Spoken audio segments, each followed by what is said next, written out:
That timing. Unsurpassed, penetrating, and perfect Dharma is rarely met with, even in 100,000 million kalpas. Having to see and listen to, remember and accept, I vow to taste the truth of the Tathagata's teachings. In Buddhism, when practitioners share their understandings of the teachings and practice, it's offered on the basis of dana paramita. Dana being a Pali word that means generosity or to give freely, and this is done without the expectation of anything in return when the opportunity arises. Those who share the teachings at Great Tree do so on a dana basis, so you can support their practice by giving what you can. You can go to greattreetemple.org and go to the Giving tab on the upper right page and make a donation if you're able. Our speaker today is our abbess, Rev Teijo Munnich. Daiju Teijo means Great Tree Right Stillness. Rev Teijo is a disciple and Dharma heir of Rev Dainin Katagiri. She studied with him from 1975 until his death in 1990, receiving formal training at Hokyoji in Minnesota, Tassajara Zen Mountain Center in California, and Hosshinji Sodo in Obama, Japan. Rev Munnich was ordained as a Zen priest in 1981. In 1983, she began to envision a practice center and community, at its heart a residential practice center for women that came to be Great Tree Zen Women's Temple, and it was opened in 2005. The title of Teijo's talk today is Peaceful Dwelling and Constant Walking.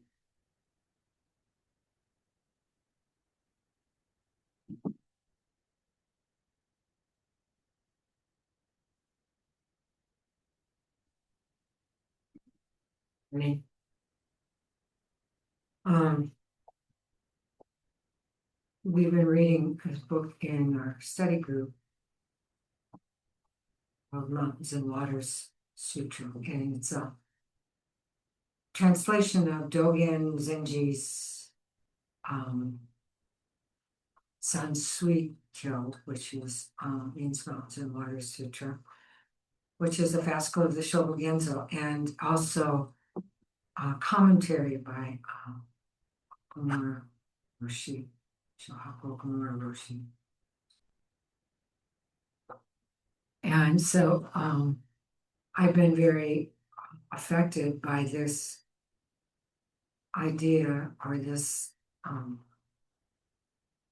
these words, peaceful dwelling and constant walking, which there is one little section that is actually entitled that, but as most of us have noticed that have been studying this together, this is kind of a theme that keeps arising. So it has had quite a deep effect on me in some of our discussions when we talk about it, and when I read it, particularly if I read it over and over, each time it manifests something new. And so I thought, oh, that would be a nice thing to talk about. However, not so easy.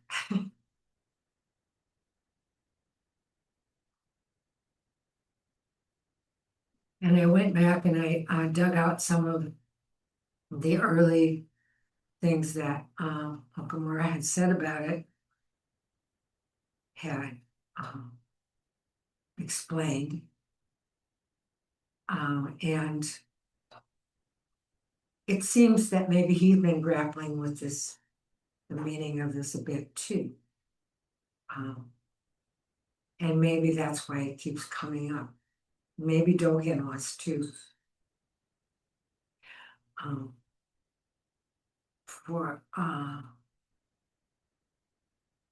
When I was thinking about, well, what is it that I think it is? What is it that what is it that I understand it? I think that how I've been seeing it, and I don't think this is incorrect, because I don't think there's anything correct or incorrect about anything about this. I think about how Zazen has shown me that it's possible to be acting in life, that it's not all about just being still, just about sitting, but being in touch with that peaceful dwelling, that the quiet that's within. When people laugh at my name, which means right stillness, because I am not a very still person, I always say, well, the center of the cyclone is very still. And this is one of the things that I've discovered in trying to explore the name Teijo. At one point I thought, oh, we all have stillness within it. Us. The noise is just all that we generate with our minds that's constantly showing up. But it doesn't have to affect that stillness if we are able to remember that stillness. One of the reasons I like to offer children's programs is because I think that children are more flexible about learning about meditation, and they can have the actual experience of being within stillness, becoming comfortable within stillness, no matter what it brings up, than most adults, because as adults we dismiss things that we think we can't do. And we also have a definition of what stillness or silence means. And if disharmony comes up, or if discomfort or sadness or things that we consider unpleasant come up, then we think we're doing it wrong. Or if our minds are very busy and we notice it, we think we're doing it wrong. But noticing it is the point. So this is the way I have been understanding this. And I looked back at some of the things that Shohaku was talking about in this book, and it brought up some new things that I hadn't actually thought about. One of the things I was thinking about just this morning in relation to this is how I like to, well, how I like to, I've come to like to, but I didn't even know I was doing this for a long time, process out loud. And one of the things that I think I like about processing out loud is because if someone else will process out loud with you, there's a lot more broad understanding.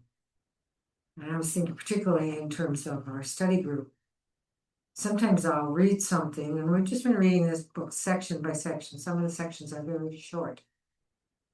Sometimes I'll read a section and I'll read it again and I'll read it again. And I'm like, what is he talking about? I understand what he's talking about.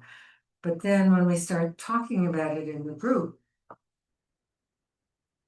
or even if I do get something very profound from what Shohaku says, when we start talking about it in the group, it deepens the meaning, or it reawakens it in a way, or it awakens it a little bit more. So I say, when we do things, and this is, to me, this is kind of an expression of how this works in life, because one of the things that Okamura is pointing to when he's talking about it is how what he thinks Dogen is saying is that this is the way life works. That this is what life is. This is a description of life according to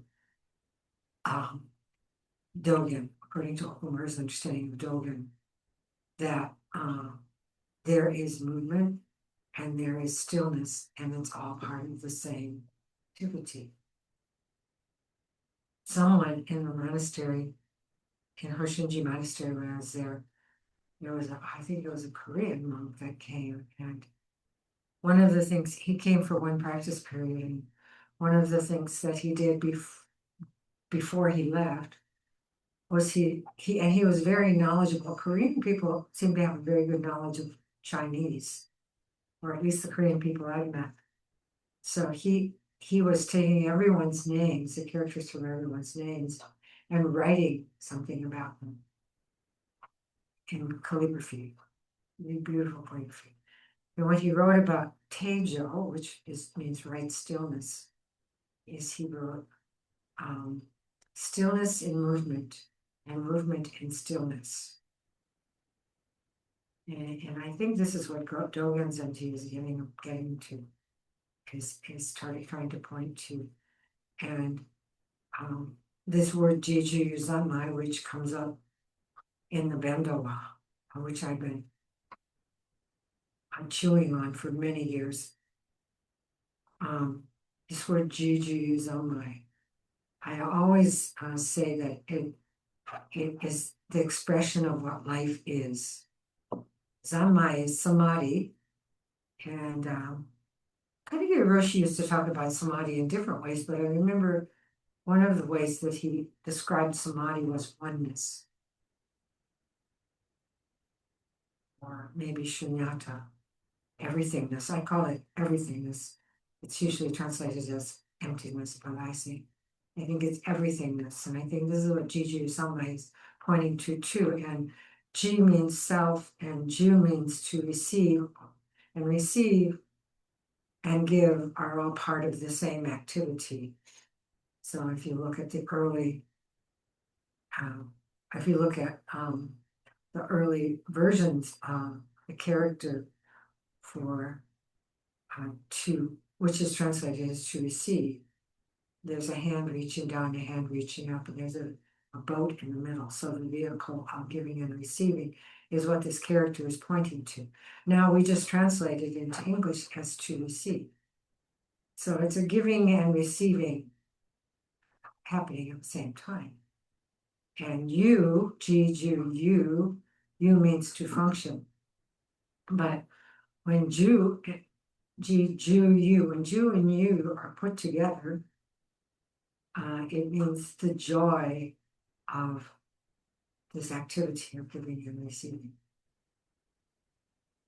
And so you can understand it also as the function, but for some reason it's taken on this meaning of the joy of giving and receiving. And that's been something I'm trying to kind of understand how that is understood in terms of Jiju's online. And this morning I was thinking about it, and I thought, well, yeah, if you really are present, if we really are present, if we really are not letting our minds kind of distract us with what just happened or what we're going to do in the future. Somebody said the other day, and this is true for me too, so it really resonated, that they felt one of their strong attachments was always planning.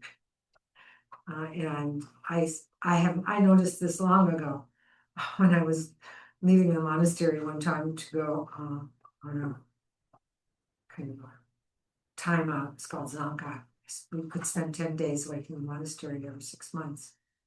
And but I always would, I'd go to Zazen in the morning, and I'm sitting on the outside of the Zendo, because once you sort of bowed out, you have to sit outside. And I was sitting there, and so I had the option. I didn't even need to go to Zazen, but I loved Zazen. So I went to Zazen that morning, and I saw myself, thinking about what I was going to be doing in the next 10 days, and I thought, I am not very present right now. So I see that in myself, that I have this tendency to not be present where I am.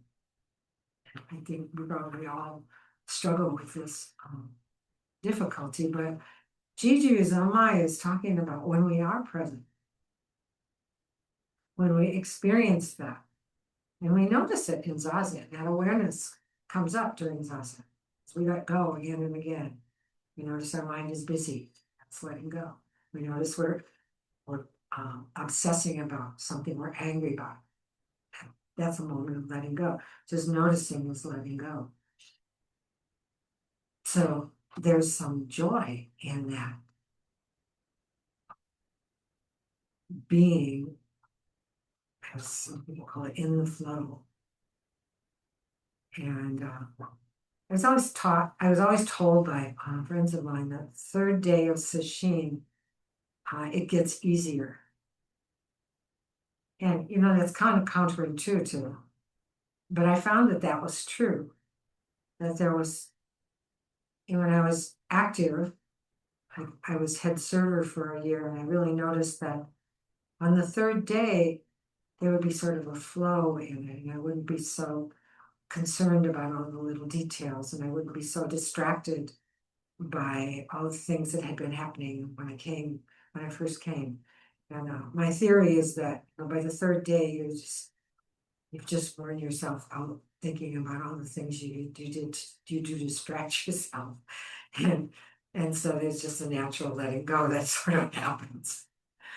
But it happens, and it can happen on the first day too, if we enter into the space from the start. But there is a joy in that experience. And that is the experience of being present with life. As Kari Roshi used to call it, being in the here and now.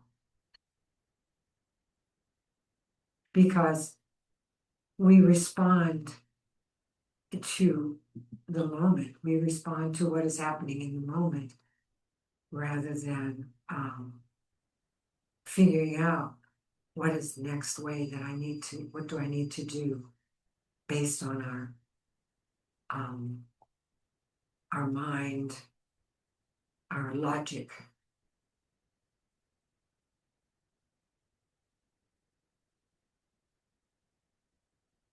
About 8 years ago, I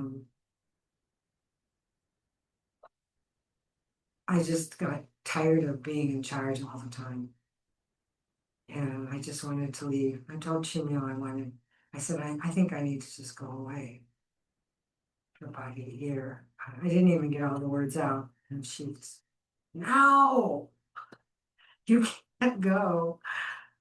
And I found myself trying to find ways of escaping and unsuccessfully. And finally I thought, well, I guess I'll have to just stay until I figure out how to transition out of this. And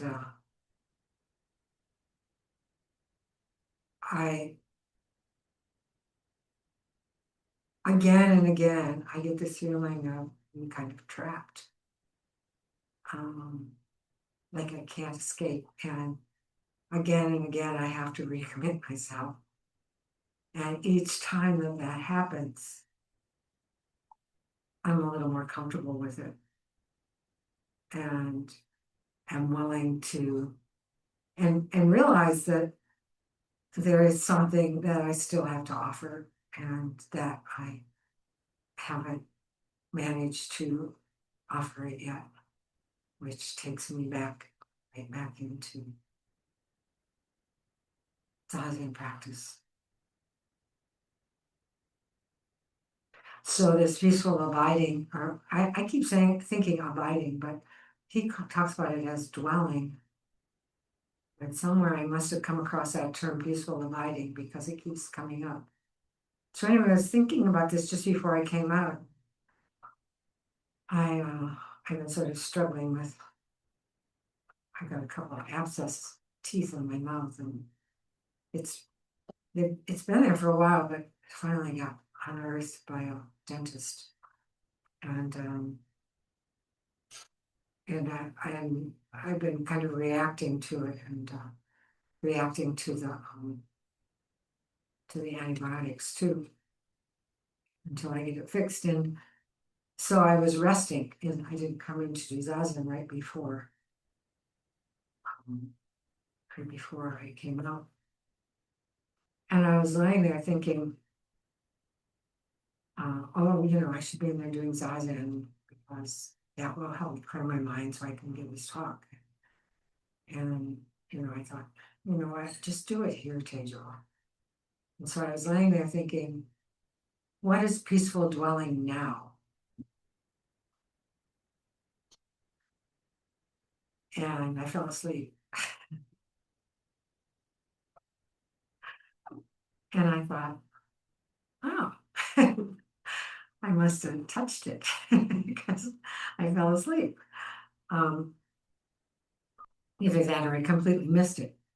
But, just asking myself that question was kind of an interesting experience in noticing how easily I get concerned about things. Speaking about the Dharma is one of my big things. But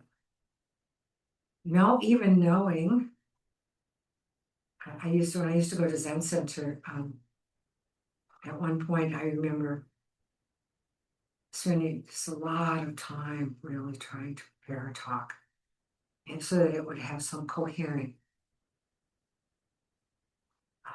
sense. And sometimes the more you try, the worse it gets. So I'd be sitting in zazen before my talk, and thinking about something. I think, oh, that was good. I can't forget about that. I gotta remember that. I can't write it down because I'm doing zazen. And then at one point I thought, you know what? My mind, Katagiri Roshi used to talk about your frontal lobe.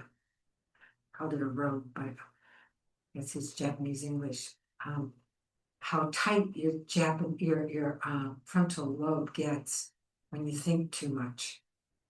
And I started thinking about that, and I thought, how can I relax my frontal lobes so that I can give this talk? And I started doing this little practice that I made up of putting my awareness in the middle of my head and breathing out all my thoughts, breathing them out. And at first there was this kind of fear. Oh, what if I don't have anything to say? But what kept happening to me when I did this, and I did it again and again, and every time I did it, some new way of thinking about it would emerge from somewhere. And so I developed this awareness that letting go of that tendency to want to attach to a particular understanding of something actually helped me understand it more deeply.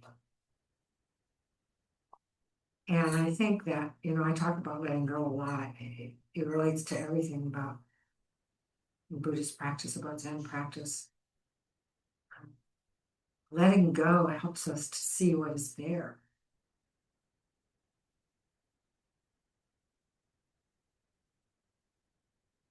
And not grasp onto it, but gives us a sense of direction.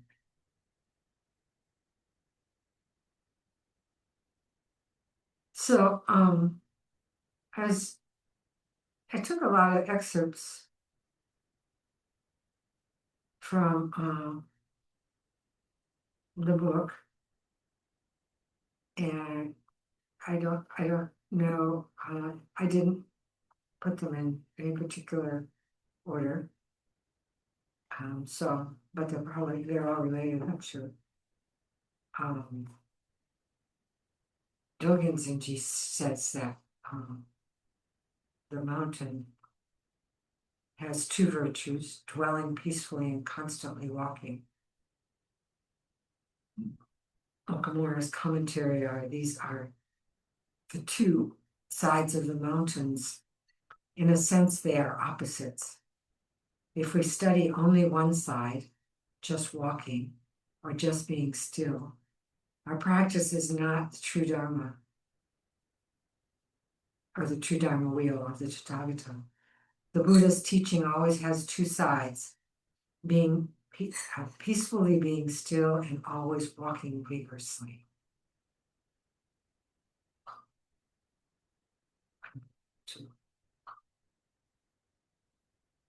So then he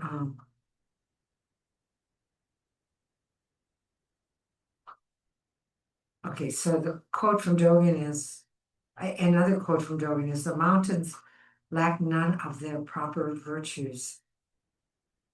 And that means they aren't what they apparently are, our fixed, I think he's talking about our fixed ideas about the mountains. He says their proper virtues, for example, stability. Dogen Zenji says mountains walk. I always thought that was such a beautiful image.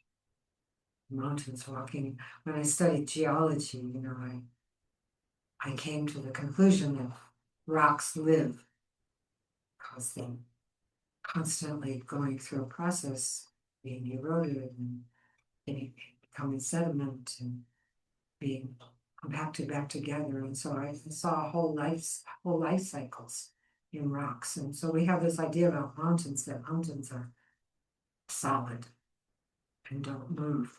But Dogen Zenji says mountains are walking. So he said, the mountains lack none of their proper virtues, hence they are constantly at rest and constantly walking. Constantly at rest, this is a commentary, is Jo Anju. Means constantly or permanently. Dogen Zenji says that all of the mountains have two virtues. One is Jo Anju, always abiding. There's abiding. Being there. This means peacefully staying, it doesn't move. The other, Jo Umpo, means constantly walking. Dogen says that the mountain has the virtue of always being there and always walking, changing. These are the two sides. Early on in my practice, I noticed that I wanted to always cling to one side or the other, and one side or the other. In that, at that time, I was thinking about as relative and absolute. And I discovered the absolute reality, or the awareness of absolute reality, big time when I started meditating. And so I found myself attaching to that. Absolute. And to me, absolute represents the stillness, being in the everythingness of life. And the relative represents the movement. So we tend to attach to one side or the other. And the problem is that we can't see both at the same time. So Katagiri Roshi's talk about it as, I don't know if I got the word right, but it's something like Tamham Kana, something like that. And it's an image of carrying, like a 2x4 or something on your shoulder, and you can't see behind and you can't see in front at the same time. And that's, I think that describes our human condition of attaching to one side or the other. But Dogen Zenji is pointing out that when we are truly present, both of those are working, are fully working. And he talks about it as Jiji Uzomai and Bendola. And he says, we can't experience this with the conscious mind. he describes Juju Zanmai. He goes through this big, long description of how you should practice in order to experience this. And then he says, but this is not something that can be experienced in a conscious mind. And I always say that we can only see it in retrospect. But the way that he talks about practicing it is yuge. Yu means to play freely, and ge means to be transformed through play. So yuge means transformation through free play.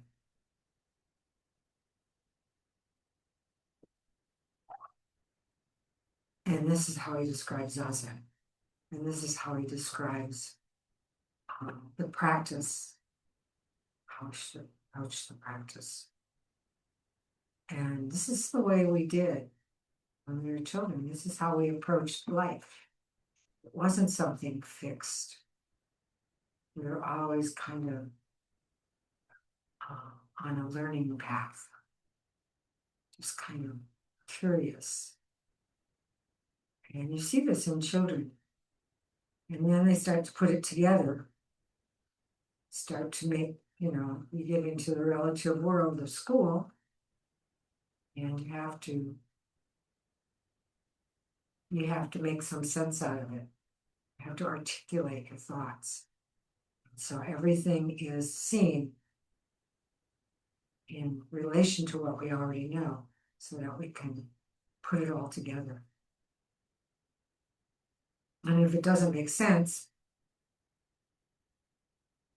we easily dismiss it. Sometimes that's called airy-fairy.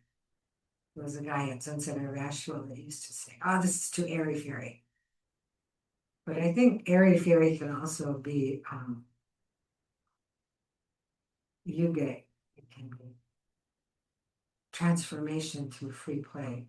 It can be believing in something we don't understand, or not believing in it, but not believing in it, not dismissing it as unreal just because we don't understand it, just because it doesn't fit into what we already know. I used to be able to talk to my nephews in what's it called? Stream of consciousness.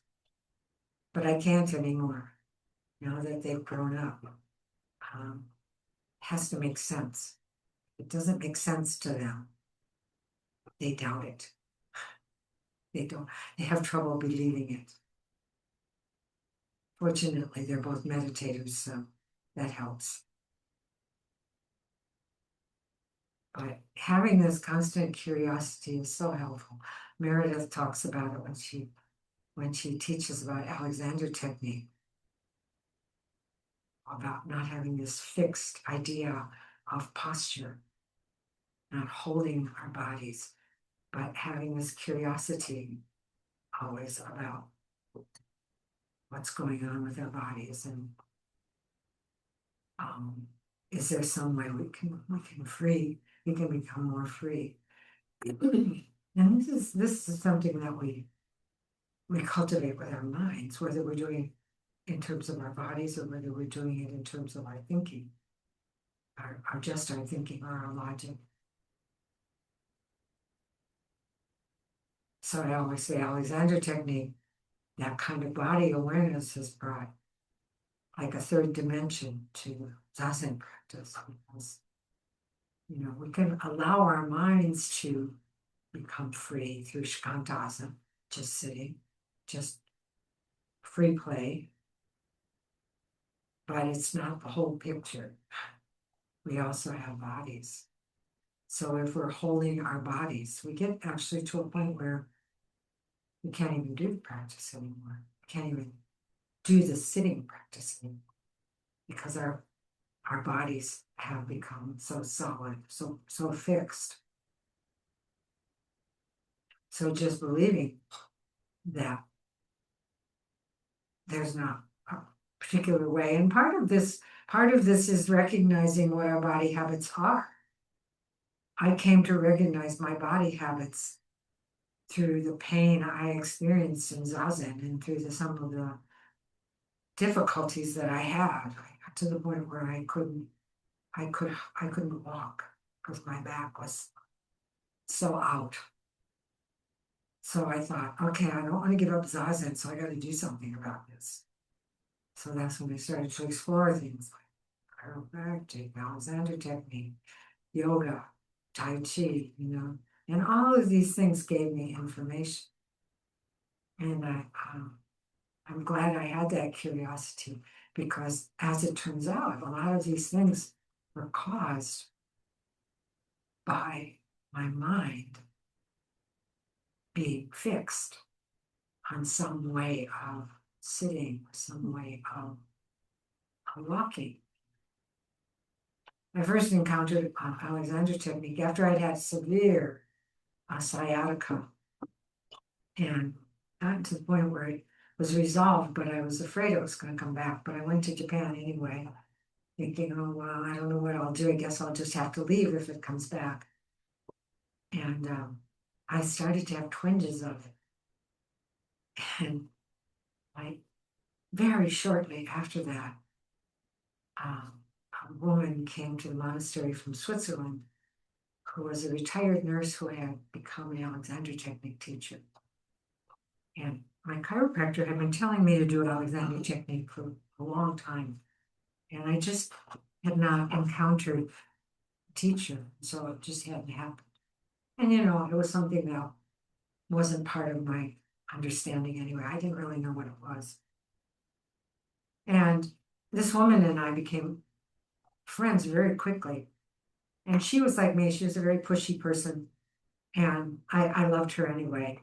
But she immediately started adjusting my posture, kind of pushing me around. And my mind was saying, this isn't right.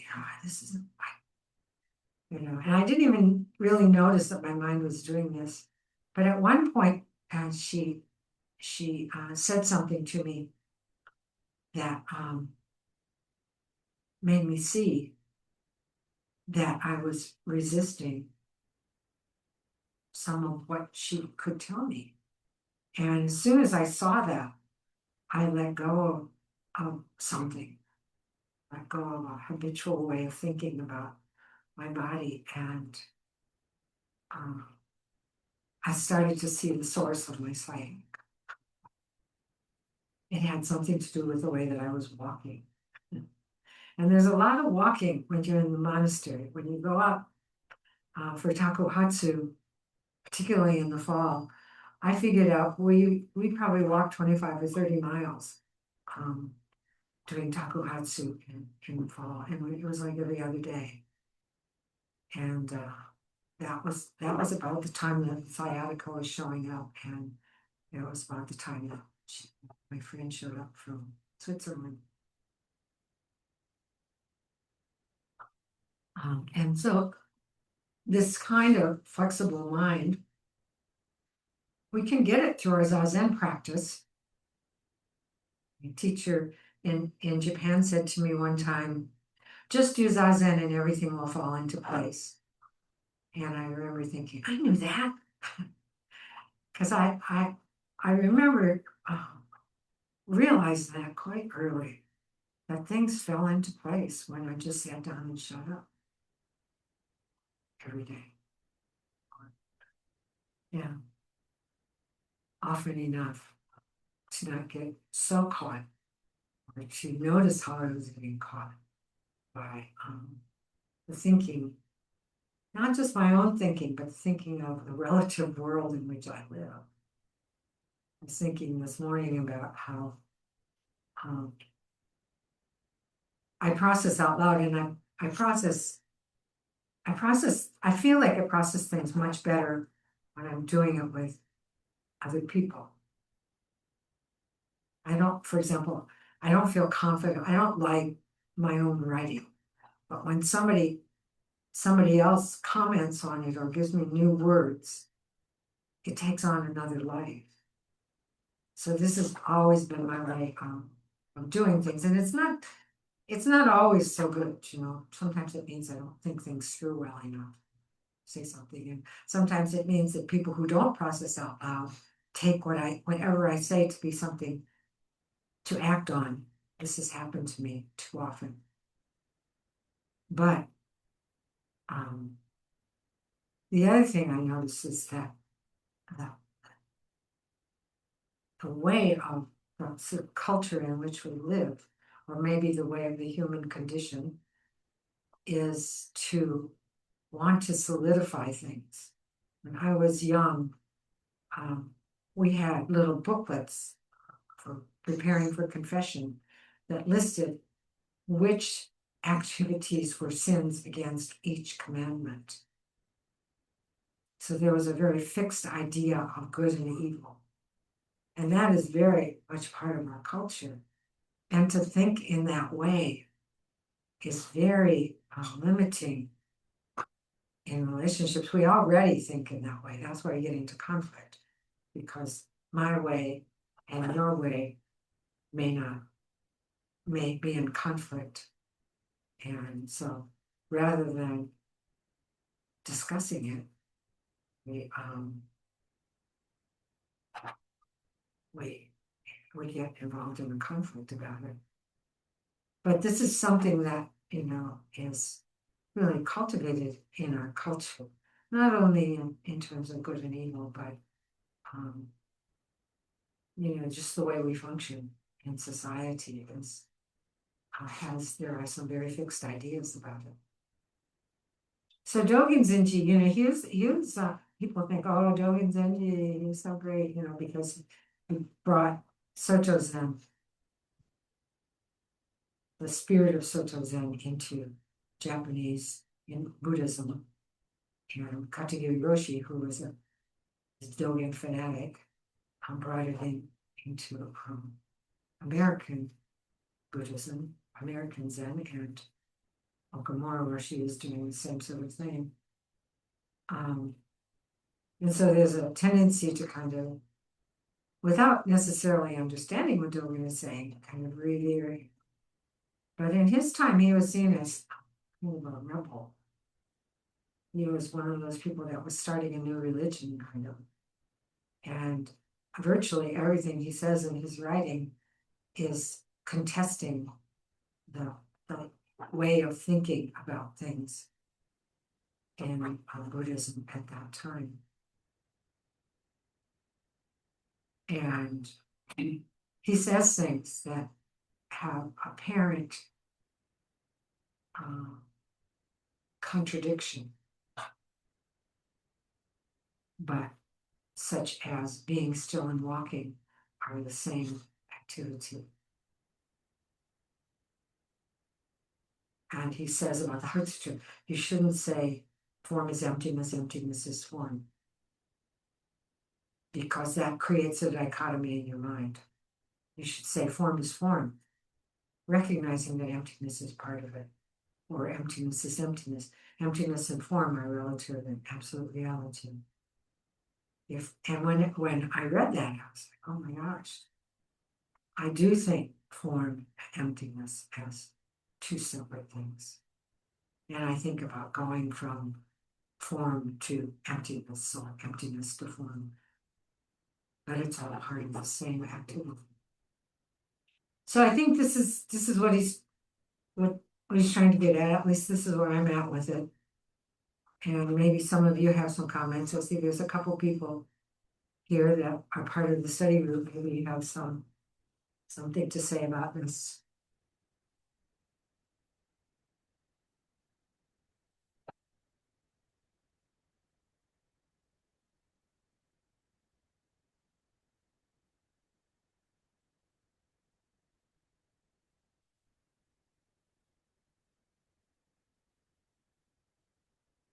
I love that talk. I just want to say thank you for recommitting, I guess. Very grateful that you're here and this place is here. And then the other thing, I loved the deep dive into the Jiju Samai. Jiju Samai, is that how you say it? Gigi is on my Jiju Samai. And it made me think of two things kind of in sequence. One is a description of the nature of mind that I encounter a lot in Tibetan texts, which is the union of bliss and emptiness. So I guess I was wondering if you could speak more about this relationship between joy and function. I don't know, it feels very profound to me. Thank you. Yeah, I think that's what I was kind of trying to talk about, that I kind of had this little aha about this morning. That functioning itself is joy. You know, when we experience that, anyone can experience it, but I think that Zazen helps us to, in some way, have an awareness of what that stepping back is. Dogen Zenji talks about the backward step that turns the light inwardly to illuminate life itself, really, and illuminate really that relationship that we are within.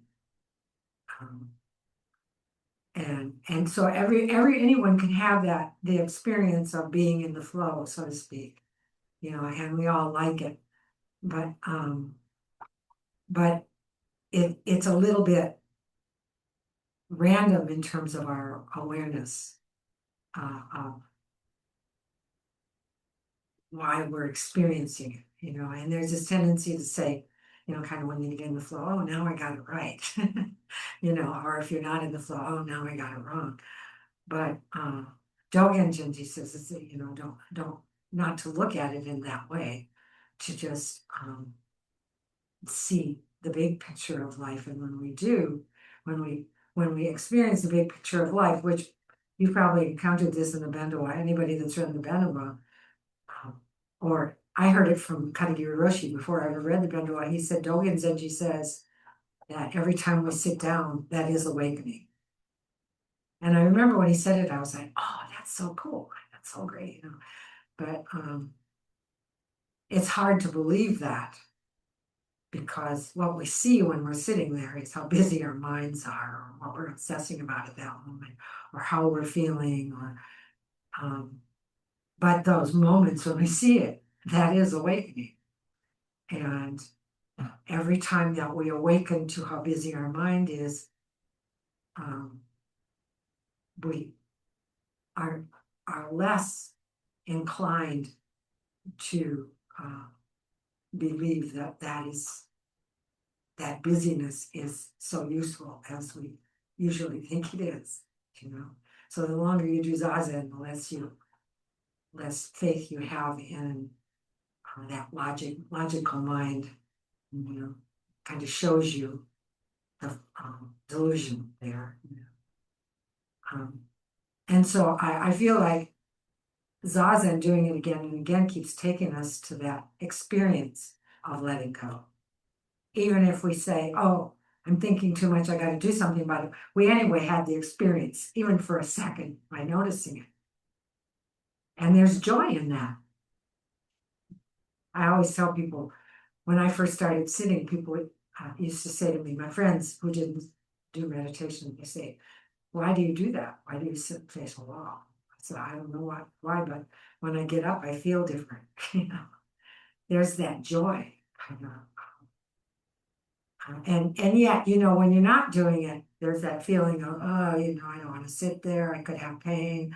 Things come, or I don't need to today, that kind of thing. But when we actually get here, even if we just sit for 5 minutes, it takes us to that experience. And I think over time, we can't do this consciously, so that's the tricky part. But over time, we sort of learn that stepping back, when to step back. Just noticing that we need to is stepping back, and we appreciate the joy. I think as this fullness of being part of light. Does that make sense? Mhm. Is that, So yeah, that's helpful. It's very helpful. Thank you. thank you.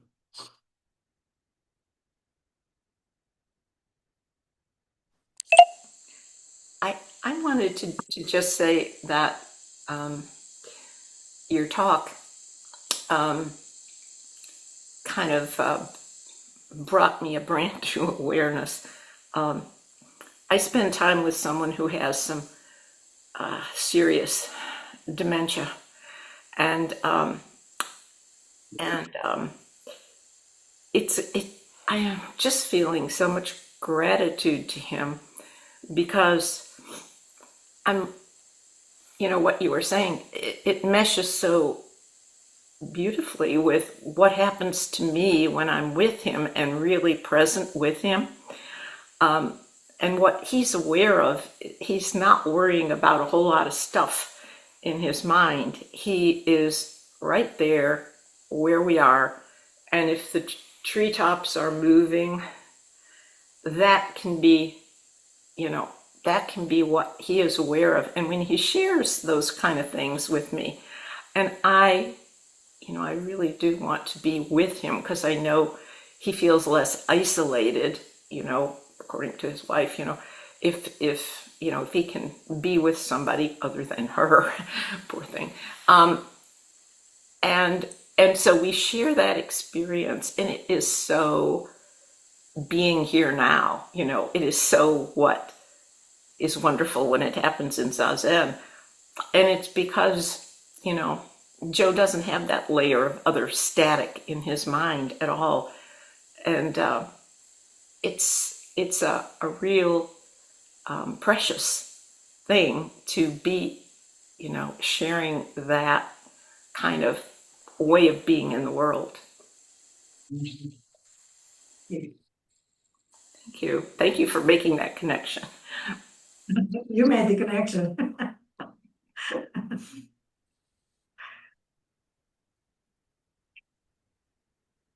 Daiju, were you going to say something? I was also going to offer gratitude to you, Teijo, for this talk, because it was so dense with truth that really helps shape us. But I think for me, the most extraordinary experience I have now is that you took us online by the hand and just walked with us from the cushion. And there's just something about the way you deliver your teisho as liveness, so open and unguarded and honest. To me, it is a teaching through acting that no book can give. And I'm just so grateful for that. Sitting in stillness together and having you walk with us. So thank you. Thank you for walking the walk.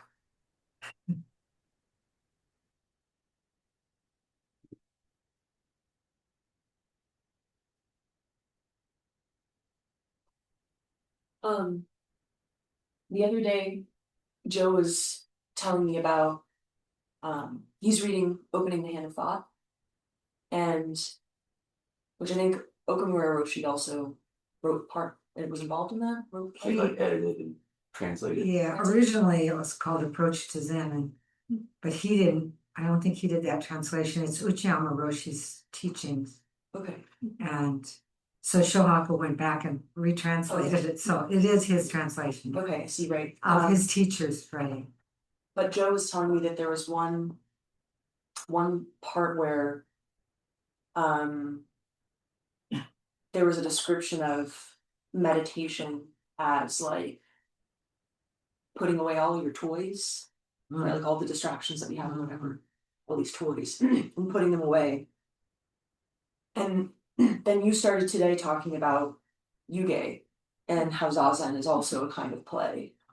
And then you're talking about the whole, like, how Dogen has all these ideas that are conflicting and they are and they are not and all this kind of stuff. And I was kind of thinking like, okay, we're playing with all these toys in our everyday lives and then we come to the cushion and put them away.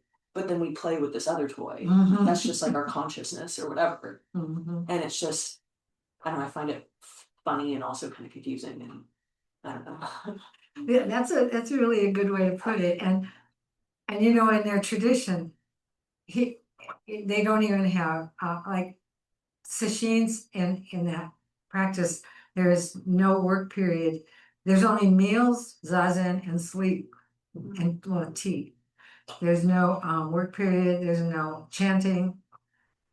And you know, I did that for 6 months at his temple with him. They did 5 day retreats. Then they say it's zazen with no toys, you know. So they even consider, you know, anything that distracts you from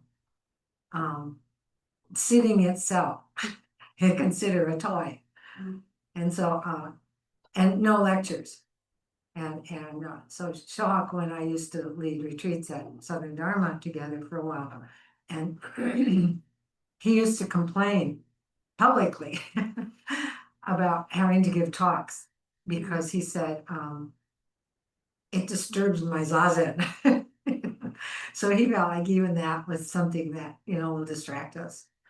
But the thing I feel is that, you know, doing all of these things within the context of doing a fair amount of zazen is actually a way of kind of bringing them together. You know, bringing those two, the relative and absolute, together, because really zazen, shikantaza particularly, kind of represents the absolute.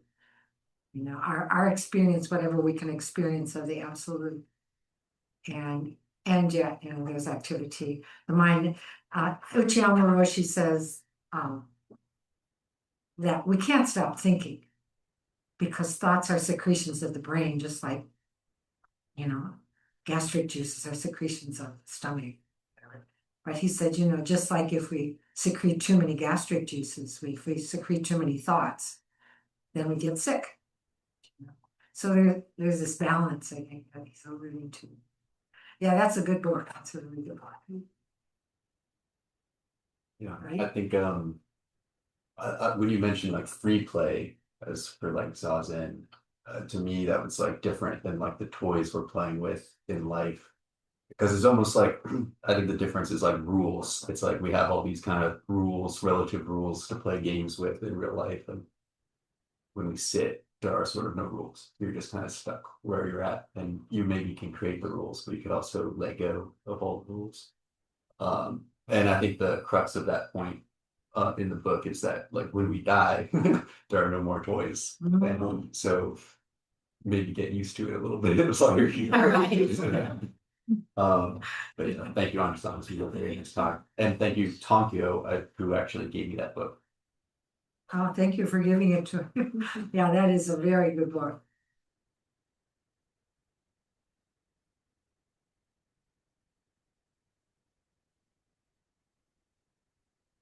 And when you were talking too, I was also thinking about how toys these days they only have a minimal amount of functions, you know, and so you have to stay within those functions. And you know, a lot of kids' toys, they get tired of them really fast because they only do certain things, you know. Unlike a brick, which can do anything.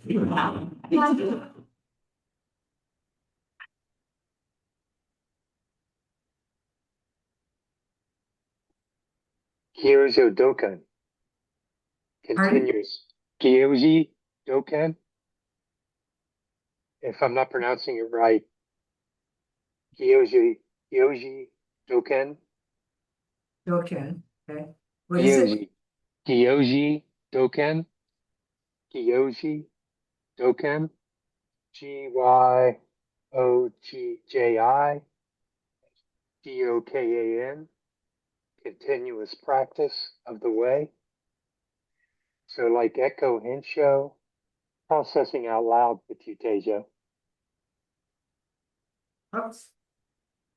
You just popped out. Oh, there you are. Oh, you popped up to when you raise your hand, it always pops you up to the corner. Oh, okay. Behind me. In my Got a very lap. active computer. Okay, can you hear me? Kyoji Doken? I can hear Yuji Doken, is that what you said? Yeah. Okay. And continuous practice of the way. And you said take a step back, hands. So over here, Eko Hensho bookend, Mm. Kyoji Doken, which is and Zazen in the middle. Continuous practice of the way.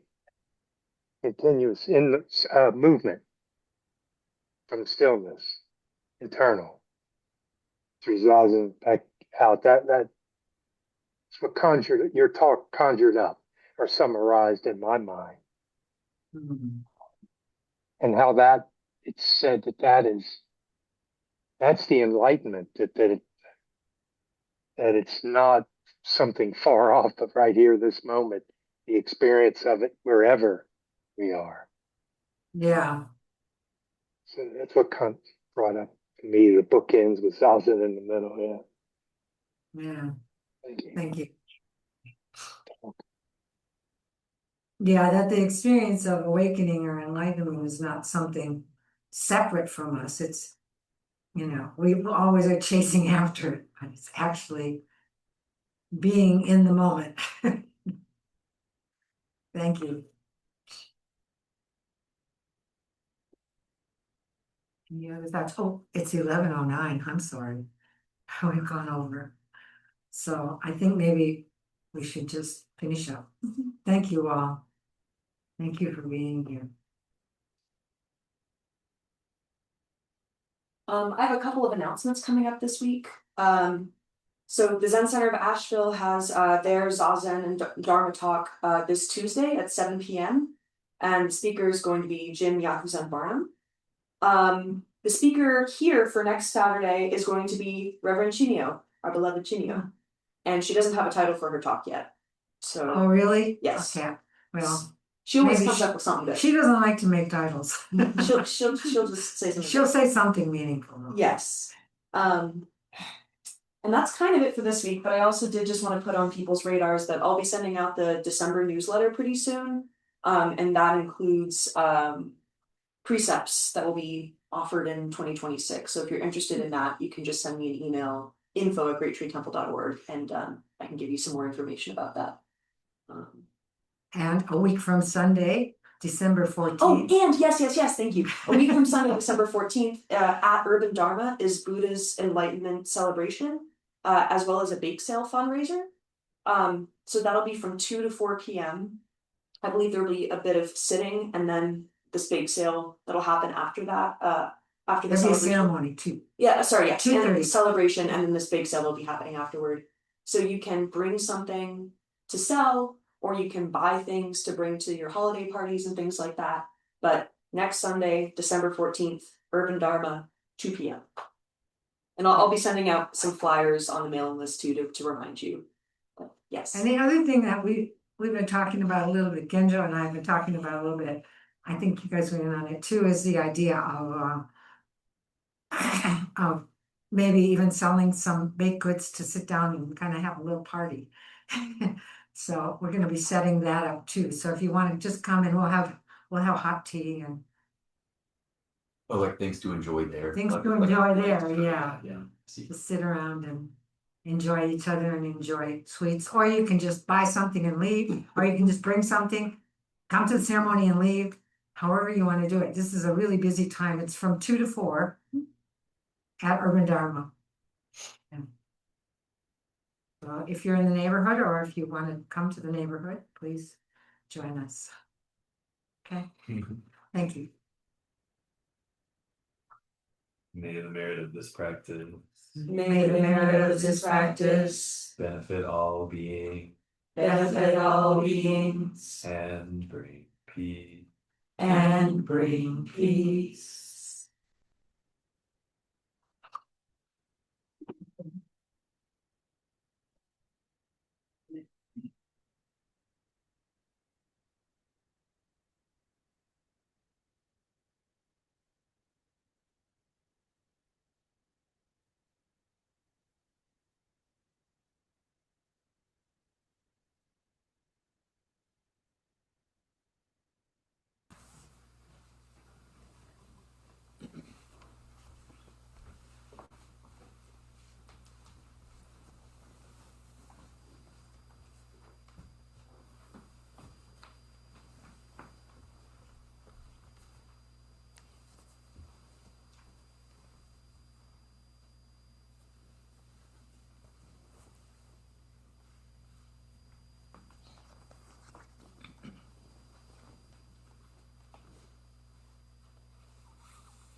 you, everybody.